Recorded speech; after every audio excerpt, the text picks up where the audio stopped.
Welcome to the Idaho Bride podcast, Ashley. Thank you. What's your business name? I'm with Wild Alpine Floral. How did you come up with that? Oh man. Well, I started out as Moralia Floral, actually, my last name. And I felt like I just needed to pick a business name and I couldn't decide. And I'm really indecisive. I was like, well, it's going to be that way forever. So it has to be perfect. Mm-hmm. So I just picked Moralia Floral because I was like, I can't go wrong. Yeah. It's a pretty name. It's great. But then no one could spell it. No one could say it if they did know how to spell it. And if they did know how to say it, they probably couldn't spell it to look it up and remember to search it. I was like, that is not very SEO friendly. I wanted something that really encapsulated I love the wildflower style, but also very garden inspired and mountain inspired.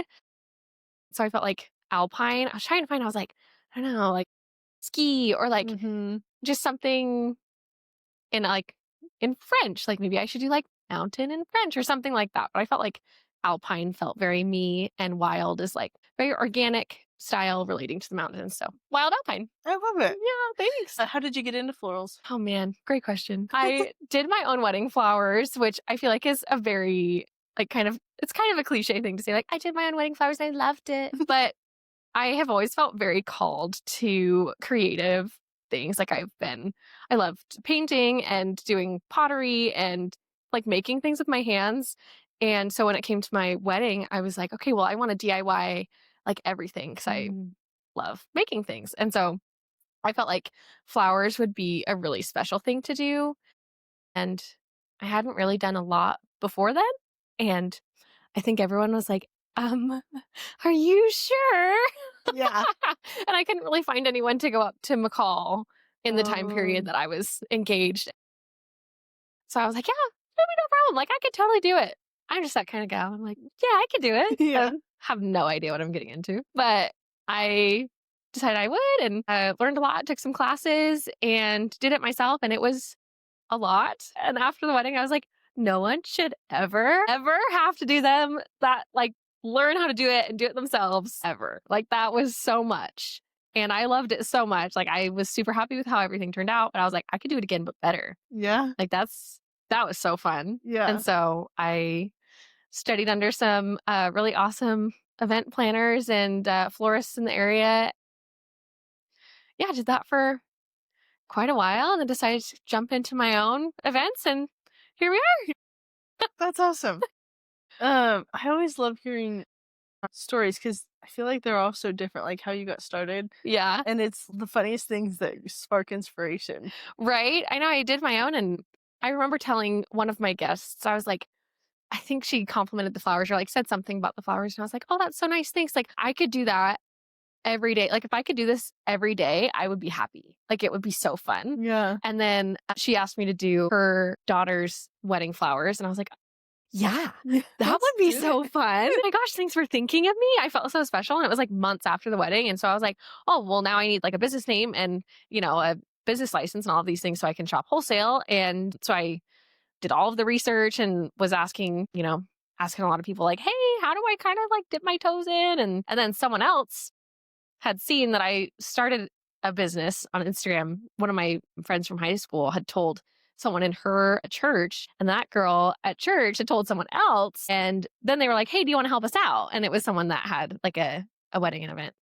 floristry and planning. And I was like, yeah. So I did that for quite a while and I learned so much and she was just awesome and so supportive. And yeah, it was just very serendipitous. And I feel like it's a lot of times it is that kind of word of mouth being like, oh, someone told someone, and then they hired me and it was awesome. Yeah. Which, it's just the chain of events is crazy. But it is. Yeah. Yeah. It's so nice to have such a supportive community.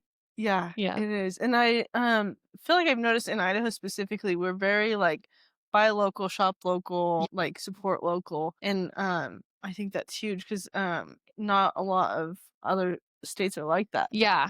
I totally agree. I feel like it's a very self-starter kind of community. And a lot of people and friends that I have just start businesses and we're all oh, that's so fun. And then we, shop each other and then it spreads and grows and it's just fabulous. But I love how supportive everyone is. And I don't know, I feel like it's just such an awesome community as a whole. People that are just coming into the industry I feel like in a lot of places get kind of like shunned or shut out, like especially in floristry. They don't want to share like tricks of the trade or like how to do certain things or like where they order from and all of these things. But I feel like in Idaho, we're a really tight community of people that are like, "Oh, you're new, like do you want to come like help out?" Like, Mhm.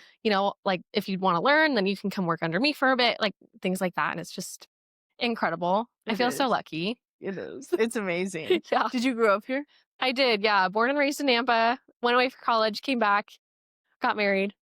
Just kind of awesome. I didn't really ever know what I really, really wanted to do. Oh man, that's like a whole other thing. But I always knew that I wanted to have my own business because Mm. my parents are entrepreneurs. I was like, oh my gosh, that's so cool. I always really looked up to them and how hard they worked and what they've built. And I was like, I want to do that. I want to have some kind of like fun, creative business. Here I am, kind of fell into floristry and it is perfect all around. It's just Yeah. like the best fit ever. I was thinking about that on the way over here. I was like, man, like, because I was noticing because there's a lot of people on the road, and I was like, it's a Tuesday. Like, shouldn't you people be I at say work? that all the time.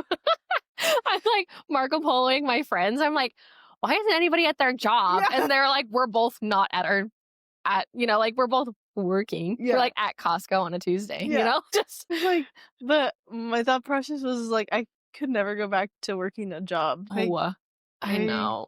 The commute, sitting at a desk, yeah, all of the things. yeah, I do miss having coworkers, yeah. I will say that. But but just like it's so hard like building somebody else's dream. yes. And like now Yeah. that like we've all had a taste of doing our own thing, like I don't think any of us could ever Yeah. go back. I know. I feel so lucky every single day. I just sit in it for a little bit. I'm like, this is my job.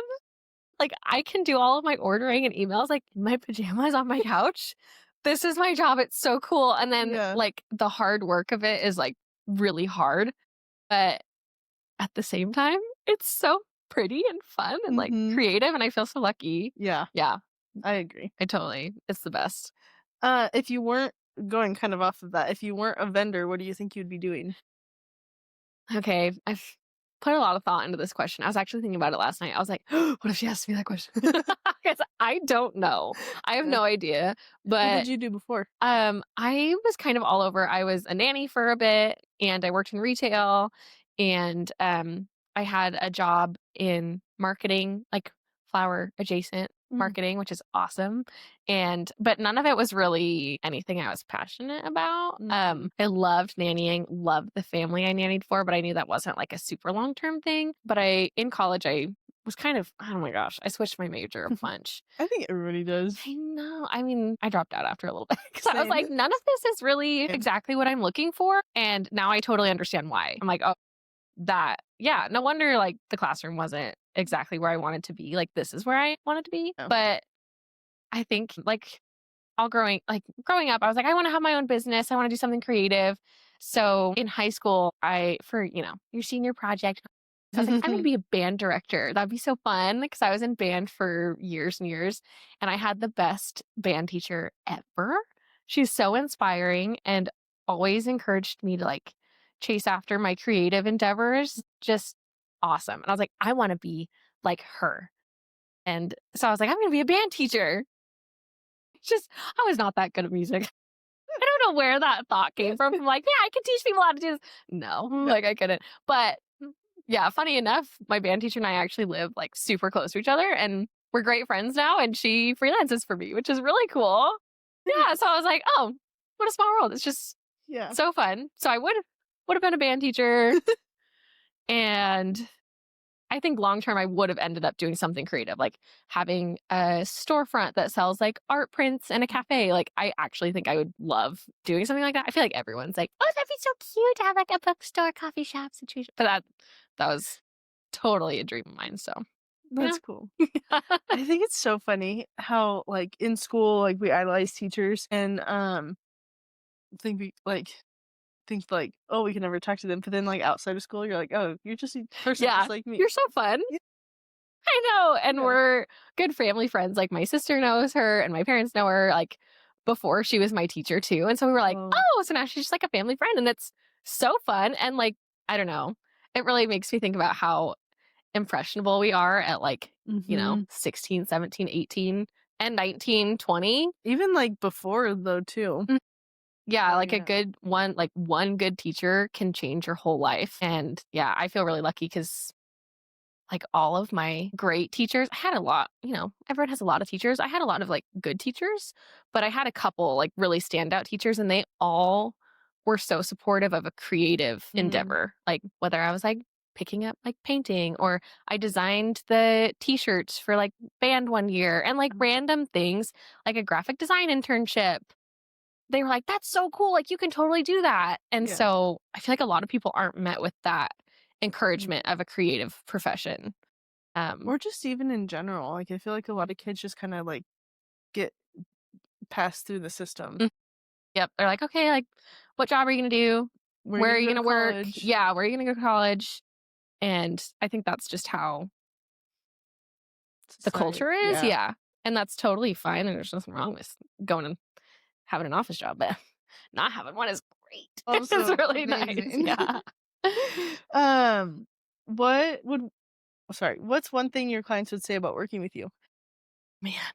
Well, I feel like from my perspective, I have the best clients ever and they're so fun and laid back. So I hope from their point of view that they would say that working with me is easy and stress free and that I execute their vision. I have a lot of brides that do text me after the wedding or email me after the wedding, as well as leave reviews, which is so nice. I just put up my Google page because I had so much trouble with it. So I like don't have that many reviews on Google, but shout out if you want to go on Google. If you worked with me, Leave a review. but I do have a lot of brides that like text or email me after the wedding, which is so heartwarming. And Mhm. almost all of them say like it looked exactly like my Pinterest board, Oh, good. which is all I could ever ask for. Yeah. I had one, my bride on Saturday. Andra, I love you. She told me like she almost cried when she walked into her reception. She's like, I feel like I stepped into my Pinterest board. I was like, yeah. I was so excited.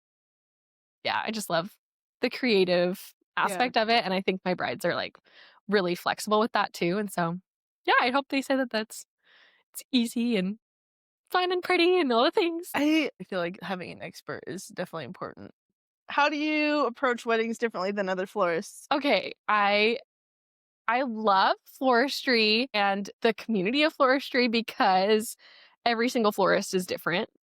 Every vendor, no matter who you're going for, is going to be different and offer different things. But with floristry, especially like your choice of flowers can really distinguish your style and your process as well. I feel like with my style, in regards to how I'm different for different than other florists.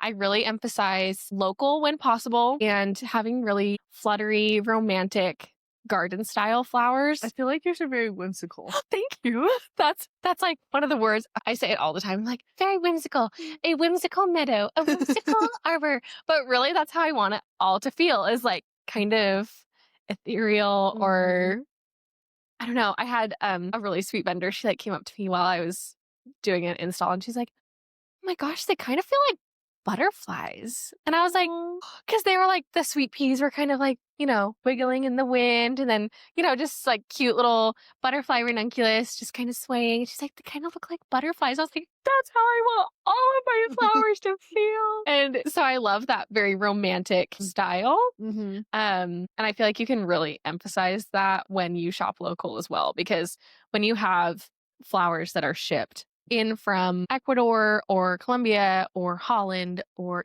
all of the places, they kind of have to be a little bit sturdier most of the time. But with local, you get the better quality and they're already acclimated to like the Mhm. temperature and climate here. And so I feel like I find a lot better luck with like those fluttery kind of blooms that I always love. And booking process in terms of how I'm different, I think there's two kind of main ways florists kind of go about the inquiry process. I love the way mine is set up for both me and the client because it provides a lot of clarity on what they're looking for early on. Uh, so usually, not usually.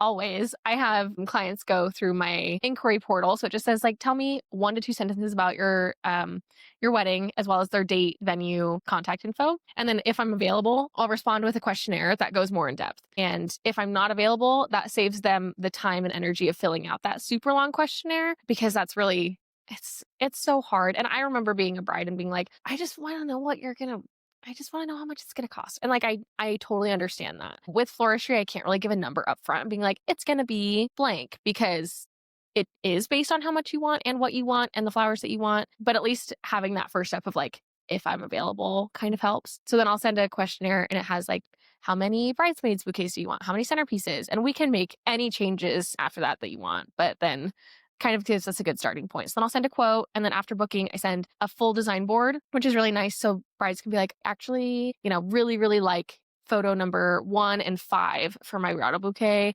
And then the other ones, I don't really like the lavender. I don't really like this. And then we can like change it up to make it even more specific versus a one-time, like a one photo kind of inspiration, because it's never going to look just like one photo, So I provide a bunch of different ones. But That's awesome. yeah, I think that is very unique because I feel like my understanding, because I don't know like a ton about florals, but my understanding was like you would just give the like your inspiration or like whatever you wanted, and then like you show up on the day like, hope I like it. yeah, and I think a lot of people do, and that's great. I really want my brides to feel confident walking into their wedding day, knowing that it's going to be perfect, what they're expecting.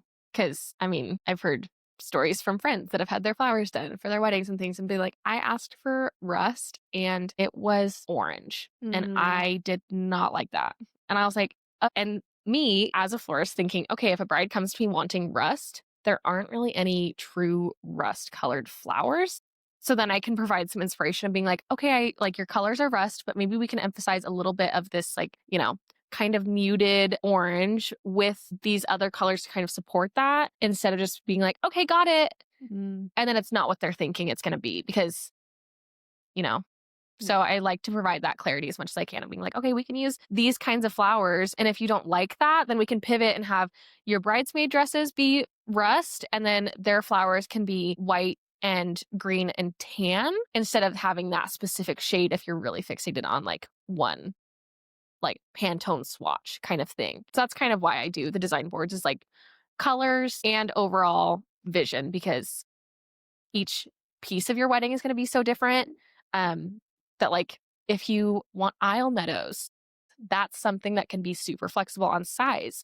So then I'll show you a picture of being like, okay, this is what I quoted for something that's kind of like this size, because even if I say it's going to be 12 inches long, like wide, and then this many inches high, people have a really hard time envisioning like, okay, so it's like this boxy situation.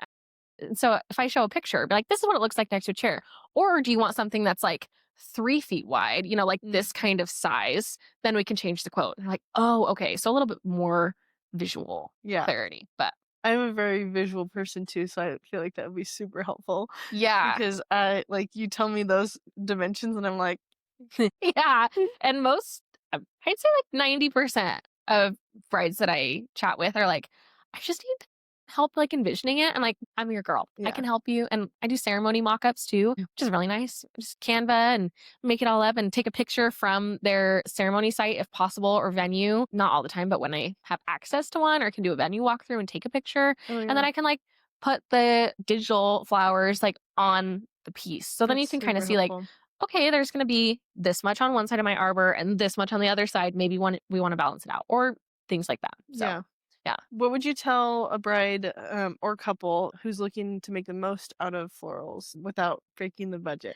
Love that question, because I also think like staying within budget it is like the most important thing, because no matter what your budget is, whether it's 1,000 or 100,000, there is a budget. There's always going to be a budget, unless, you're one of those people that I aspire to be one day. But, there's always going to be a budget. So staying within the budget is really important. And the way to do that is to make impact where you're going to spend money, because your dollars can evaporate so fast when it's like $15 here, $10 here, $3 there. It's like when you go out to eat every day. Yeah. And then all of a sudden you're like, where'd my paycheck go? That kind of concept kind of goes towards your wedding as well. Onesie twosie things aren't going to have as much of an impact. You're gonna be like, what did I just spend $20,000 on? So if you can spend, you know, 6,000 on a ceremony or even 2,000 on a ceremony that's really lush and full and a focal point, and then save another 2,000 or 3,000 from a couple ceremony tables by having like something really, really minimal or even like nothing at all and just going like all candles or something like that. It does help with budget a lot and makes more of an impact. And flip to your reception. Flip. I love flip. Like every single bride, I'm like, so what can we change? Like, what can we make that we can transfer over? So, sweetheart's table, I almost never design anything specifically for the sweetheart's table. It's always the ceremony repurposed, Okay. which is really nice because then they always have something really beautiful and lush next to them, Yeah. but it's not going to cost another $1,000, Yeah. you know? And because you're not going to do anything with the ceremony flowers anyways. Right. Yeah. You're there for 30 minutes or you're there for 2 minutes. Yeah. I've had ceremonies that were less than 5. And there was a lot of flowers there. There were a lot of beautiful flowers and beautiful Like, "There's so many installations. And I'm like, flowers." yeah, do you want, like, let's make sure that we can bring this to your reception so people can look at it all night and you can enjoy it all night. Because at your ceremony, I remember mine, I didn't look at my arbor one time. Yeah. I was staring at the eyes of the love of my life. I was like, oh, we're getting married. I'm not looking over here. You know, I'm not looking around really. They I'm got the looking at the pictures. people, you know, and they're for the pictures. They really are. And so when you're going to look at them is when you're at dinner and you're like soaking it all in and you're like, oh my gosh, we're married now. I'm so excited. Look at all of these people around me and look at all of the pretty decor. Like we did it. This is our wedding day. And you're looking around and it's just like, then it really hits you. And so being able to take all of that time and money and effort that's put into your ceremony site and being able to like transfer that to your reception is so helpful budget wise and time wise, I feel like too. Yeah. But yeah. Well, and that way it's just like more like eco-friendly anyways, because again, you're not going to go back out realistically to the ceremony space to see those. So, Right. Yeah. Sometimes people take pictures there afterwards for another half hour. But then I just repurpose the other things to the reception. Like if you have meadows by your welcome sign, taking those in and putting them by your seating chart. If you have things at, you know, the entrance of your venue, then I like take those and put them at the entrance of your reception, things like that. And then I can go back and take all of the aisle meadows, transport them, the ceremony pieces, transport them, and makes it super easy. And then it's like magic because your guests walk in your reception space and they're like, they were there and now, oh, and it's really fun. I had a really sweet older guest and she was like, but the one at the ceremony looked just like that one. And I was like, that's so sweet. It's the same one. She's like, what? So cute. I was like, oh, I know. She's like, you moved that thing? And I was like, well, we did. And I was like looking at my team. I was like, I can't move that thing by myself. So just really fun and That kind of is- magical too. that is. Yeah. Are there any floral trends that you're like really liking right now? Yeah. Aisle meadows. I use those as an example all the time for pieces that we can flip because they're so versatile and they really enhance your whole ceremony space. Like you walk in, I mean, you as bride like walks in and you're like, oh my gosh, and it feels so much more like lush and full, but also for your guests, it's more of an immersive experience for them to be sitting in the flowers versus like just kind of like looking at them over there. Just having some like right next to you feels very personal, I feel like. And you can just pick them up and move them somewhere else. That's and true. so I have some brides that want them as centerpieces. So we do like petite aisle meadows and some brides that are like, I want them super big and lush. And then we put them like all around the cake table or all around, you know, the staircase entrance or things like that. But I also really, really love colorful flowers. Like that's my whole brand. I do a share of like white and green. I love white and green. Very classic, very timeless. But I do think it's becoming much more trendy to have colorful, but that's the other thing. Just because it's trendy doesn't mean it's not timeless either. That's you know? true. Because you can have flowers that, I mean, look at your like grandparents' flowers. Not all of them are white. No. So, Well, and I feel like it's very much like how it's done. yeah. Yeah. Having a very like tasteful and artistic way of looking at color is important because there's some, I'm not like a real primary colors kind of gal. Like if I'm going to have purple and I don't know, purple and pink in a palette, I'm probably gonna have some, or like for example, like if I'm gonna have yellow and red in a palette, like in a fall palette, if they're like, I really want something like kind of rust and red, and then something really bright yellow too, I'm gonna have some orange pieces in there too to bridge it, because you need some colors that bridge, or else it's gonna look very harsh, kind of hard on your eyeballs. Well, that's not gonna photograph well. Yes, and I mean, that's a style. It's not really my style. That's fine. That's true. But yeah, I think an artistic way to look at flowers is important, as like, I mean, And if just even understanding the basic color, like how yeah, color, color theory. yeah. Yeah, if you're gonna have a little, like a bunch of orange, but you don't want it to be really bright, if you want them like really, really soft and you want to mute it even further, like do something a little bit like contrasting. If you want it to pop, if you want it to be muted, then do something a little bit softer, like next to it, like maybe a little bit of blush. That's something not a lot of brides think about, is like if you're gonna have like an autumn palette, put some blush in there so it doesn't feel like Thanksgiving. Yeah. Love. Yeah. So things like that that you might not think about is also really nice to be like, this is my general color palette. Florist, what do you think? And I'm like, okay, I like, this is like your full color palette, versus like 1 to 2 like paint swatches kind of thing. Like, Mhm. you know, Yeah. yeah. I think that's important. Are there any trends that you're hating right now? Oh my gosh. Okay, this might be really controversial. I'm so sorry. But like a square arbor, I just, I don't know. What do you mean? Like as like, you know, at your ceremony site when it's square, the square Oh, wooden like arbor. what you traditionally think of? I don't know why. It's just not my fave. No, and honestly, like, I've been thinking about that a lot too. Like, I'm like, that's so like, it kind of just like closes in the ceremony space Yeah. versus where there's like ground florals, like it just opens it up. Yeah. And I feel like when it's that traditional like arbor, I mean, to me that's like Mhm. traditional. But then you do it like in a landscape like Idaho, like it has tons of beautiful backdrops.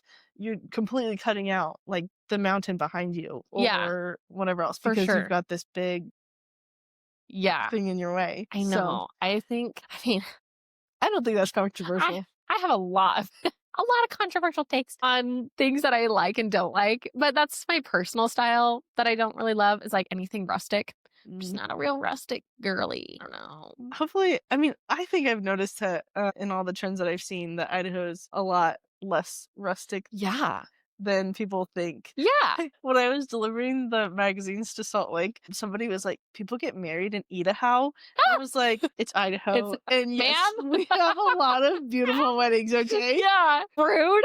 I Fine. know. They don't know what they don't know. Yeah, I no, think that the whole wedding vendor community is making a huge effort in the Boise area, especially from what I'm seeing, to really push styled shoots that are more editorial and elevated. I think luxury is kind of a subjective word because all weddings are a luxury to have. I don't know, but more inspired by things outside of the state, whether it's having a styled shoot by, I don't know, Payette Lake, and it's like inspired by some ceremony in California, or having, oh my gosh, I saw the most beautiful styled shoot by Dear Kodak. She shot my wedding. I'm obsessed with Sav. She did one at Craters of the Moon, and it was like inspired by like space kind of yeah, thing. And I was like, oh, those but were it's not so like, good. yeah. And it's far from, it's not like a cheesy like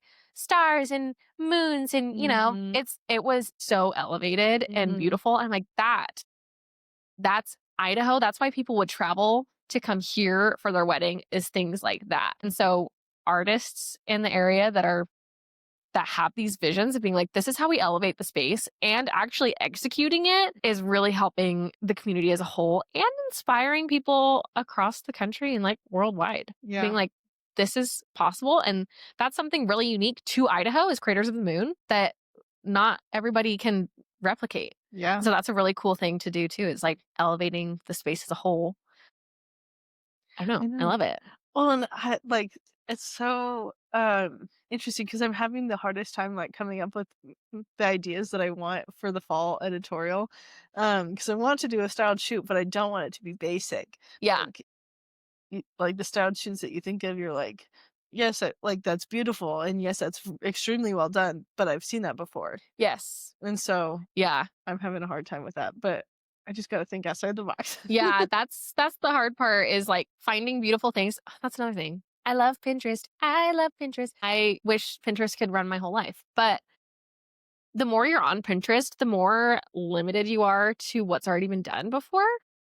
Don't get me wrong. My screen time on Pinterest is not even funny, but I do try to take some time away from Pinterest and like looking at like individual flowers or arrangements made in Asia or like Mm. oh my gosh, I follow a lot of Australian designers, things like that that are really inspiring of like this is something maybe a little bit more outside the box or really modern or just in a completely different style than what I'm like used to seeing every day. And that's really helpful of being like, "Oh my gosh, the the colors in this pansy are actually really gorgeous together. It's like purple and yellow with streaks of blue. That's so cool." Oh Like yeah. that could inspire a whole palette kind of Mhm. thing. And being more present in the moment and looking at your surroundings, I feel like is really helpful to kind of inspire things. But also, I follow a lot of like Australia, they're ahead of it. They They're ahead of are. it. They see the day first. They see the trends first. It's just different over there. Yeah. And I genuinely think that looking outside of the US for trends is really, really helpful too. Mhm. I'm seeing so many trends I'm loving, and I don't want to toot my own horn, but I do see a lot of trends. And then I'm like, you know what's going to be huge next year? Butter yellow. Guess what's huge this year? Butter yellow. I called it last like April, or it was a long while ago. I was like, you know what's going to be big? Butter yellow. And then KitchenAid's like, oh, guess what our color is this year? Butter yellow. I don't know. I love it. I'm obsessed with it. Well, and I've noticed that too.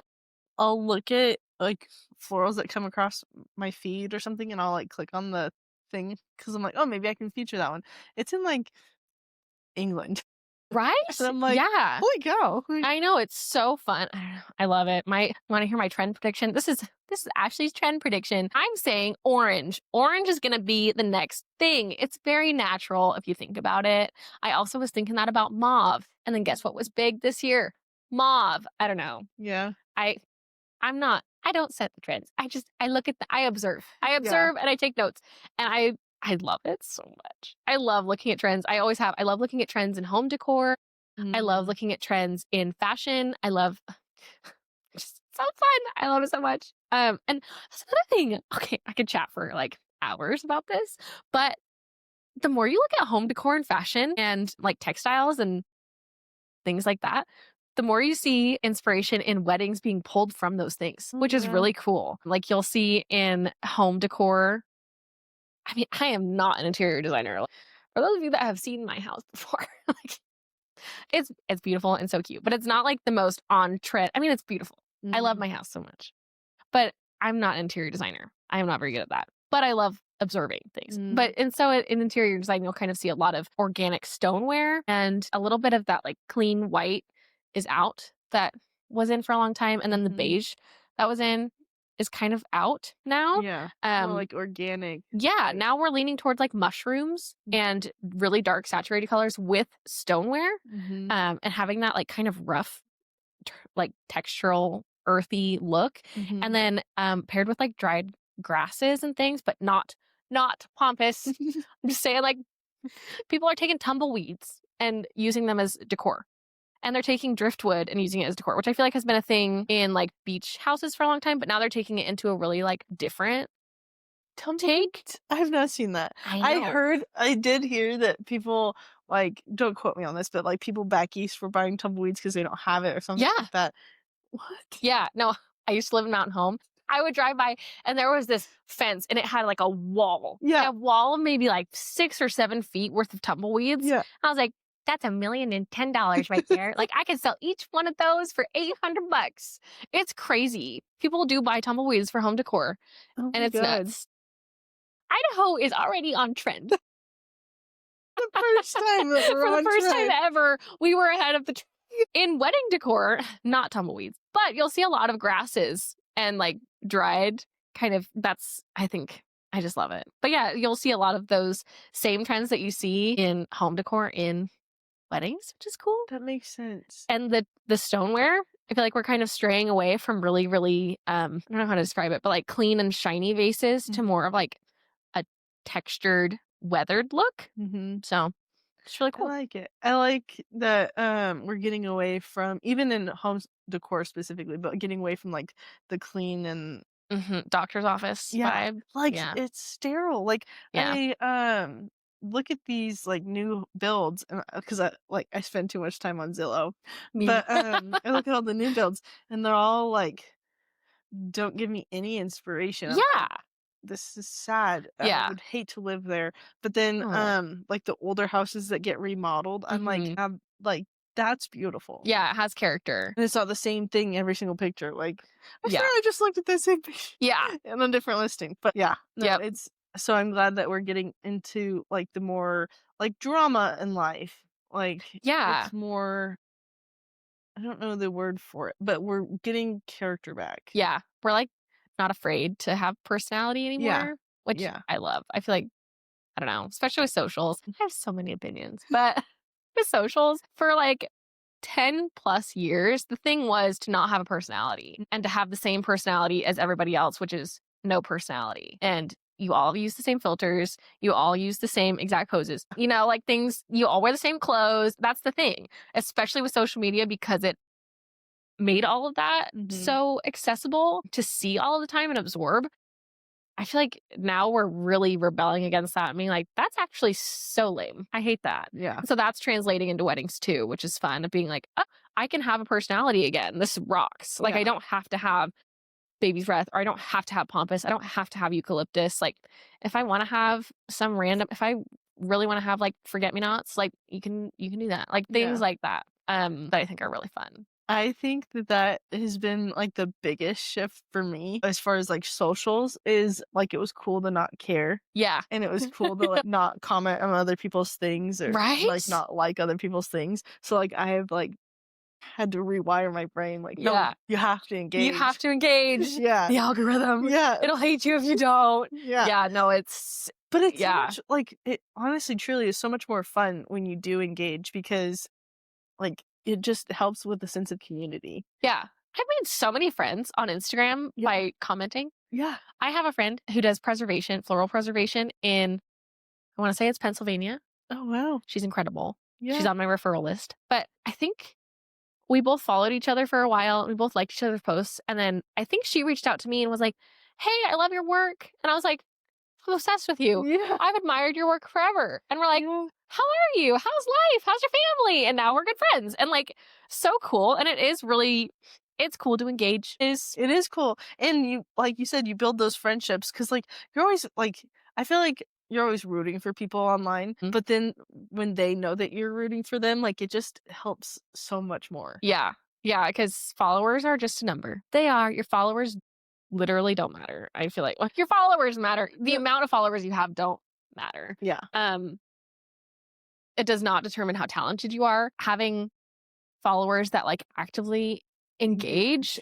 and cheer you on and like are people that, you know, they're all people, but like the ones that really are encouraging Mhm. just make the whole job worth it. I feel like Mhm. socials is really hard for me because I get stuck in this comparison cycle and I feel like everyone kind of does. Um having people that reach out and they're like, "Oh my gosh, this is beautiful." When I post on Mhm. my story, I'm like, "Oh my gosh, that's so nice." It's like a little I know. I'm like, "Oh my gosh, that's so fun." I don't know. I think it's so special. And Mhm. so I actively try and make the effort because I'll just click through stories and be like, "Oh, that's so cute. Oh my gosh, Mhm. that's so pretty. Oh my gosh, that's beautiful." And now I'm like, "Okay, I need to take just like 10 minutes and every single one that I come by that I do actually really like, I'm going to text like I'm going to DM and be like, "This is gorgeous. I love how you used this and this and this. Like Mhm. beautiful work." Yeah. Things like that that are really specific. It also helps me be like, okay, the people that are looking at my things also care. And if they don't, they don't. That's fine. Yeah. But most of the time, the people that are looking at it are like actual people that like are Yeah. supporting me. I don't know. And it's easier to humanize, like, your posts when there's actual humans responding. Yeah. I'm like, "Oh, no, I only have like 100 likes or whatever." I'm like, that's 100 people. Yeah. If I had 100 people text me and be like, "That photo is so pretty," I would pass away. Yeah. So I would not be well. I'd be like, I'm famous. Yeah. I'm literally famous. But then we see 100 likes on Instagram. We're like, hide likes. Like, that's not enough. You Yeah. know? Like, it's such a weird mental game. It is. It is. But I'm glad that we're shifting to engage it. Yeah. Engaging is cool. And I think Instagram is kind of giving us the option to not look at those numbers if we don't want to. Like, I was looking at my reels. Is it my reels? And it just said like the view counts on my reels went away. Oh. I was like, where are my numbers at? Because my numbers are not giant, but like, I was like, where are my numbers at? But I think they're like trying to give us the option if we don't want to look at those numbers that we don't have to, which is kind of interesting.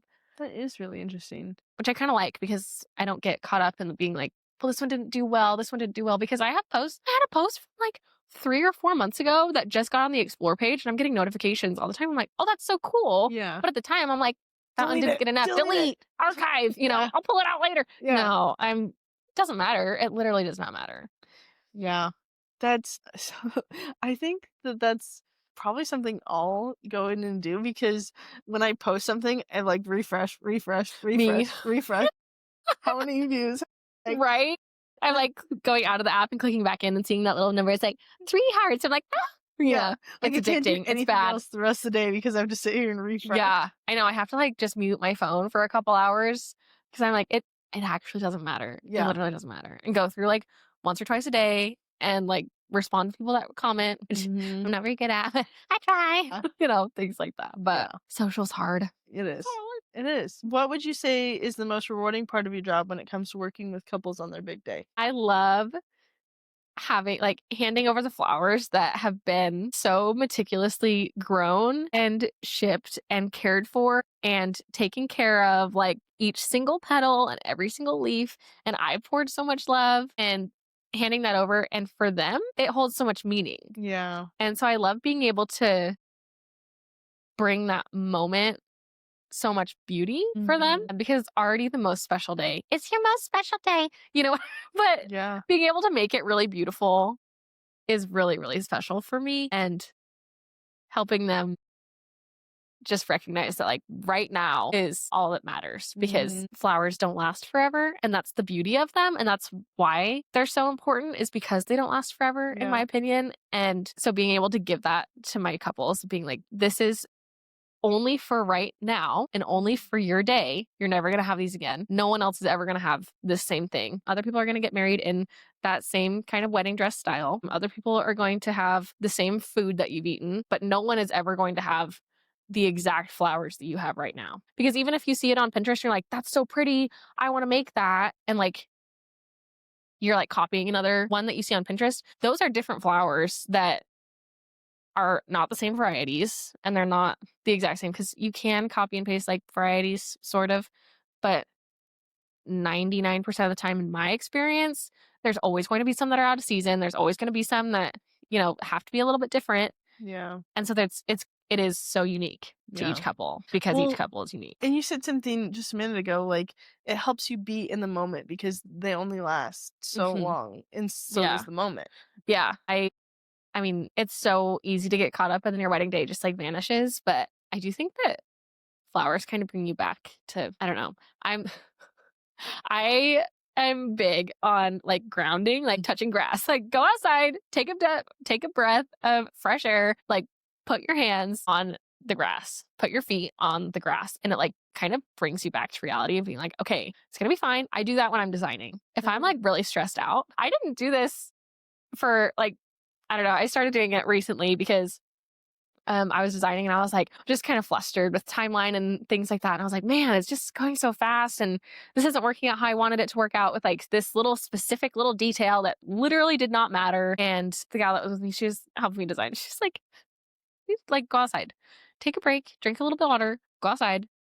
And I was like, oh, okay. So I went outside for 5 minutes and I came back and I was like, whoa, like this is fine. I walk in and I was like, oh my gosh, this is beautiful. Yeah. I did a like beautiful styled shoot in Tamarack. And I was like, walked back in and I was like, this looks fine. Yeah. Like I can't even see that stupid little corner that was really bugging me because the branch was going like this and not like this. And it doesn't matter. And so being able to go outside and kind of ground yourself really helps. But in terms of couples on their wedding day, having that like energy that flowers carry is so awesome and Yeah. like such a luxury, in my opinion, to have on your wedding day. But Yeah, no, I agree. I feel like you can get so caught up in the details and you can just get so stressed out. But then once you go outside, like you said, like it just is like a reset. yeah. That or like taking a shower, I feel like just like Yeah. Amen. reset. Yeah. Yeah. And then Yeah. I've noticed that a lot too, especially with the grounding thing. Like I'd never tried grounding, but we were at the cabin this weekend and I was like, I want to sit in the grass. And Yeah. so I like took my socks off, like, and I just like it's woo woo, but like Yeah. I I like see that. Like it's hippie voodoo, but yeah. like kind of works But I sometimes. mean like you just it's a reset and it's Yeah. nice. So Yeah, it really is. yeah. And that's also why I love the mountains and why that was so inspiring to me to have like kind of a mountain based Mhm. business is because like it all everything stems from like being outside Yeah. and flowers are outside. I don't know. It just made so much sense to me. No, it does. It does. I think it's a perfect name. Yeah. What is your favorite wedding tradition? Oh man. Or do you have one? I love private vows and I love them because they are so personal and every ceremony is so beautiful. But the ceremonies that you can tell the couple is like relaxed and present is Mm. really nice. And just, I don't know, I think private vows are just, that's not even related to flowers, but that's No. probably my favorite trend Yeah. as a whole because they get to really experience that together and like make those promises that are so important to them. And it is beautiful to also share those promises with the people that are joining you on your wedding day. But for each couple, it's different. And I love that. I did private vows with my husband, and that was my favorite part of the whole day. It was Mm. so special. And I like almost tear up just thinking about it because it was just very us. Well, and You it's know? unique because I mean, throughout your wedding day, you're always surrounded by somebody Yeah. and like people, but it's really the day to celebrate you as a couple coming together. So it's nice that you get that kind of experience with that person because you don't get it the rest of the day. Yeah, it's like the only thing that you really get to share, like with just you two. It's the Mhm. only time that your photographer is not really like next to you. Like Mhm. it can be off in the distance taking pictures of you, you know, but they're not like next to you really listening, or, you know, your bridesmaids aren't like next to you, or the groomsmen aren't like making jokes or whatever. It's just you two. And even at dinner, if you're just having a sweethearts table with you two, you're still surrounded by everyone. That's Yeah. the one time that you can really like sneak off and share something really sentimental. I feel like, I don't know. That's probably Well, and my favorite trend. like with me, like my husband is my best friend, and like I want to make jokes with him. Yeah. Like, if people are around, like Yeah, they don't get it. awkward, yeah, and they don't get it. Or like you can like reflect on the day, like while you're still in there in the moment, Right. versus like if you have people around, like people are coming up and talking to you, and which is fine. Yeah. But again, like you don't get that like moment. Yeah, just you two. Yeah. Like really sitting in the fact that like, oh my gosh, we're about to get married in like 20 minutes. Like that's Mhm. just crazy. It's so Yeah. crazy. There we go. Okay. So the next couple ones I'll just tell you so you can kind of get an Sweet. idea. What's a small detail that makes a huge difference on the wedding day? And then Oh my. what's something about florals that surprise most couples when they get into the details? And then lastly, what's one piece of advice you'd give to couples just starting their wedding planning journey? How do you see the wedding industry evolving in the next 5 to 10 years? Man, I think it's going to evolve so much, especially where we're at Mhm. style wise, but also like priority wise. I mean, we chatted about how styles are changing so much.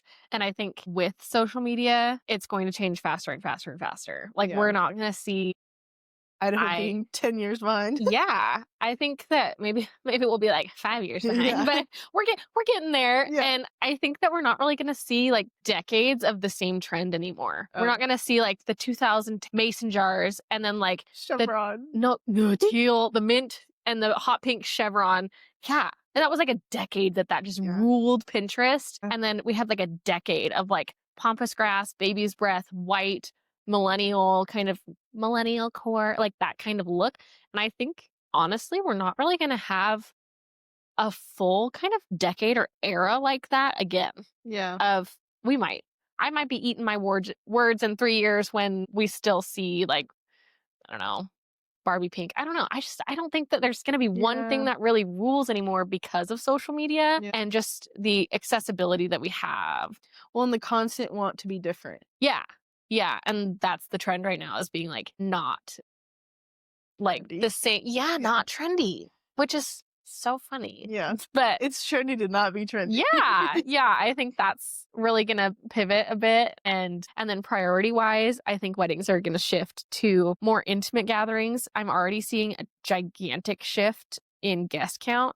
The average guest count has decreased by over half for almost every single one of my weddings from, like, this year from last year, Wow. which is crazy. Yeah. So, instead of, like, 200 to 300 being the norm, we're now seeing, like, 50 to 120 as my average, which is awesome because now most couples are like, yeah, we do have the budget to have like 12 aisle meadows versus like 24 Mhm. because if you want to line the whole thing, I use that as an example a lot. Yeah. But I mean, it makes sense in my head. And then um, you're also saving, I mean, with the increased cost of literally everything, mm, it just makes sense Yeah. economically to have less people.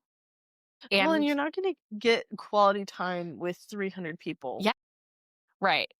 Realistically, like, the day is 8 hours, but, like, Hmm. half that you're getting ready, so, like and then a quarter of that is the ceremony, so a quarter of your day, you're not gonna get to Hmm. really spend time with 300 t even 2 to 300 people. Yeah. So, Yep, people are in gonna show up and see you at your table and go, "Bye," and then yeah. they're gonna leave, and I think a lot of couples are really realizing that that doesn't really make sense for them to have people there that they don't prioritize as, like, their immediate circle, and some people's immediate circle is, like, 20 people for their wedding, and some people's is, like, 120, but whoever's important to them, they're gonna prioritize, Mhm. and I love that shift. Well, and I personally don't see, like, the justification behind spending thousands upon thousands of dollars for people, like, that you talk to once Yeah, every 5 years exactly. I or know. even once every even once a year. It's like, Yeah, "Am I gonna spend $100 really for you to be at my wedding?" yeah, and I think with, luxury planners and things, they're really talking about dollar per guest. And that's It's more than just food. yes, it's an experience. And how much money are you willing to pay per guest for them to have that experience to elevate your wedding? Mhm. Whether you want someone doing live paintings of like each guest, which Yeah. the coolest. Mhm. I love that. Or like one-on-one really niche activities like that. Or if you're gonna have Mhm. an oyster bar. You can't do that with 300 people. I mean, you could, as long as I'm one of those 300 people. Like, you know what I mean? Like, if you wanna do something really out of the box and cool like that for your wedding, it's gonna be a lot harder to do for a mass amount of people versus a smaller group. So And I do love I that's one trend that I'm really loving right now is, like, making it a whole experience and, like, kind of not prioritizing the guest experience because it's not about them, but yeah. also, like, making it a little bit more memorable Mm, because it's hard, like, being a guest and, like, just showing up and waiting for you to get your pictures done and then, like, mhm. getting 5 minutes with you, like, have something for them to do. Yeah. It's not so much anymore of just having guests come see your ceremony, have a drink, have dinner, bye. It's almost like them stepping into your dream day, which I am obsessed with. Yeah. What what do, Jane and Joe love doing the Mhm. very most? And that's gonna reflect on their wedding day, and so all of their guests are gonna come in and feel like they're kinda living their Their lives. friend's dream day. Yeah. And so if their dream day is like, I don't know I don't know, having tiramisu and limoncello shots, like, awesome, and they wanna pretend like they're in Italy or they are in Italy, Yeah. awesome. Yeah. And, they're gonna make it really interactive and fun because they want to, not because they feel like they have to for the guests, but because they prioritize their own experience of making it infusing their personality into the whole day and Mhm. not just, like, the decor, Yeah. which I think is so fun. And then the guests are like, "Oh my gosh, like, that was the coolest thing I've ever seen," or it's more Mhm. memorable for them. And then they're not standing around with a bunch of, like, strangers. There Yeah. might be people there that they don't know, but it's not like hundreds of strangers that you feel like you're getting lost in. It's like a group of people that you're sharing an experience with Mhm. for this beautiful couple. And, Yeah. like, you're sharing the experience with the couple and not just, like, kinda cheering them on from a distance. Mm. Yeah. No, I agree. I agree. What's something about floristry that surprises most couples when they get into the details? I hate to say it, but the cost. Oh, yeah. Yeah. I do understand the sticker shock. I get it. Uh, I I can explain it till I'm blue in the face, but I mean, flowers are just expensive. And Well, and it's not just the flowers, it's the yeah, flowers, the prep, yes. I could go on. Yeah, like the reasons behind why it's so expensive are just never ending. I started writing out the list the other day. I was just chatting with my husband about like all of the things there are to do. And he was like, oh my gosh, like that's a lot. Like, Yeah. yeah, that's why I go to bed at 3 a.m. every day. Like Yeah. there's just so much. And it's not just me doing them either. Like I have people helping and a team and stuff. And so it's a lot, like having the bills to like run the cooler and the AC and like having all of the water and like even those bare basics, people don't really realize they're like expenses too, in addition to how much the flowers cost. And yeah, there's so much that goes into the cost that I like, oh my gosh, I can't even start to explain. But I do think that's what surprises them the most. But then once you start looking at it, you're like, oh, that actually makes sense because like if you go to Albertsons and you're looking at a bouquet, it's also $80 for Mhm. like 6 or 7 roses with a little bit of baby's breath and a little bit of like salal like leaves. Yeah. It's also like 80 bucks. And so if you're like comparing that to a centerpiece for your table, it's not the same. Logically, you see a centerpiece as like $200 and you're like, "What? Why is that $200?" But then you like go to the store and you're like, "Oh, I guess like I don't want it to look like that, so then it's going to be this." I don't know. Oh, Yeah. that's my favorite. Okay. What's one piece of advice you'd give to couples just starting the wedding planning journey? Yeah, I think taking the time to research who you're booking and booking people that you trust. Mm. Booking people that align with your vision because you can just book the first vendor that you come across. You can see really pretty pictures on their feed, but if their vision doesn't align with yours, it's going to be a lot more work in the long run to try and get that vision kind of aligned. And it is Mhm. very, very normal to have discussion about like what your vision is and being like, no, I want to change that thing. Or like, actually, can I have more examples of this thing? That's super normal and really good conversation to have. But having a vendor that's like, cannot comprehend why you wouldn't want things the way that they always do it is like really, really hard. Mhm. And making sure that their policies align with your day. I don't know, like if you're planning to have like a dance party that goes until 1 a.m., like make sure you have a venue that allows that. Right. And if you're wanting to have a bar at your venue, make sure that they're licensed and like things like that. And florists that know how to execute the style that you're looking for. If you're wanting someone that does no greenery and you're booking with someone that's ultra traditional, they're probably not gonna like get it because it Yeah. takes way more flowers, genuinely. Like, it takes so much more, and the design to get the shapes right and things like that, like, if that's not a style that they're used to, it's gonna be really hard. Just looking at the long term of, like, do they actually align with what I want, and does their pricing, like, reflect that? Because it's not just the cheapest person, so Side note, did you hear that people are booking their vendors with ChatGPT? What? Yeah. Apparently ChatGPT will like you'll be like, Stop it. "Hey, I want XYZ. Show me local vendors that'll do that." What? Yeah, and it'll come up with recommendations and people are like actually booking. So, I actually got an inquiry. I was actually thinking this. I got an inquiry and I was like, that was written by ChatGPT. And Mhm. I have a sentence on there. Write 1 to 2 sentences about your wedding day. And it was Yeah. like M dash. And I was like, I don't know. And it felt very like it didn't feel super authentic. And I was Yeah. like, is that you? Like Yeah. I saw it and I was like, that does not seem like something that I don't Someone would know. write. Someone would write. At Yeah. least not a human. I don't know. I was kind of like taken.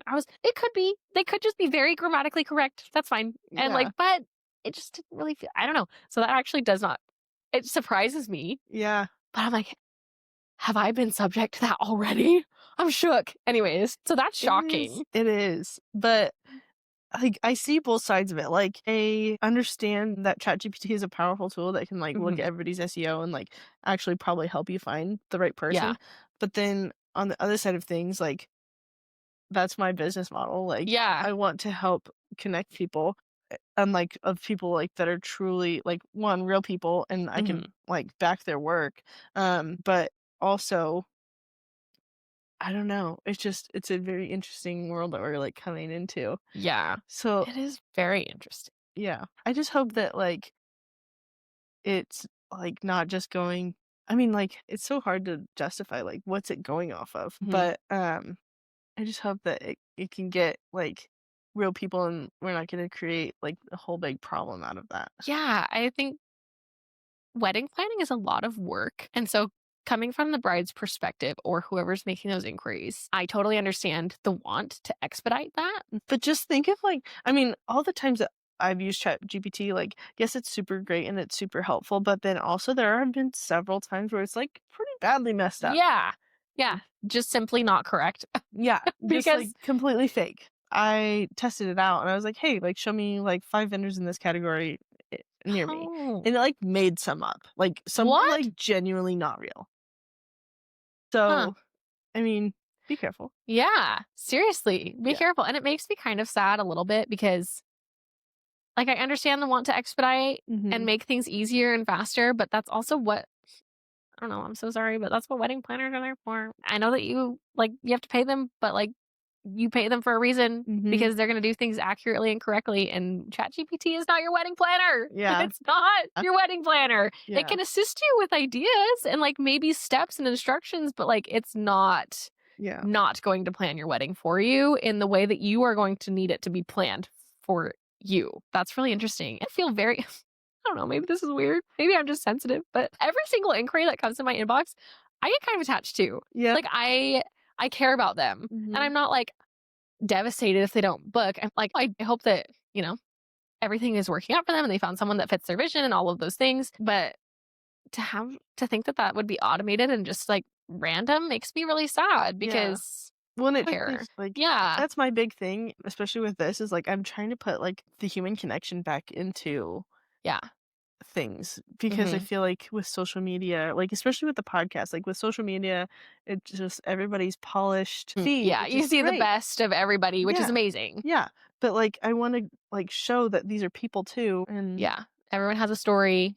I love chatting with each couple and being like, "Tell me about your engagement. How did you guys meet? And what do you Mhm. guys do? And what do you like doing in your free time? Yeah. Where are you going on your honeymoon?" Like fun things like that. And I don't know. One of my favorite parts of the business is meeting with clients in person. Yeah.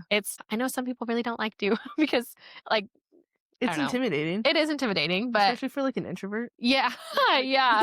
I feel like I'm like, let's go get coffee. Let's go meet up. And it's so fun. And that's always so cute. What a love bug. Yeah. She's It's like, okay. talk to me too. Oh Hello. my gosh. She's like, "This is my couch, mom." This is mine now. So cute. Yeah. But yeah, I think just having that really personal connection, like meeting face to face, is Mhm. really invaluable. Yeah, absolutely. Well, thank you so much for being on the Of podcast. course. Thank you so much. Anything you wanna leave them with? Shameless plug? Oh my. Follow me on Instagram at Wild Alpine Floral. And Anything yeah, exciting coming up? man, so many fun things actually. I feel like it's just gonna be a wild summer. I've blinked and it's halfway over. I just got back from Hawaii Oh my gosh. and so many fun weddings coming up that I'm so excited I about. can't wait to see. Stay tuned. Yeah, just really fun projects. But Perfect. yeah. Well, thank you so much. Thank you. I appreciate it.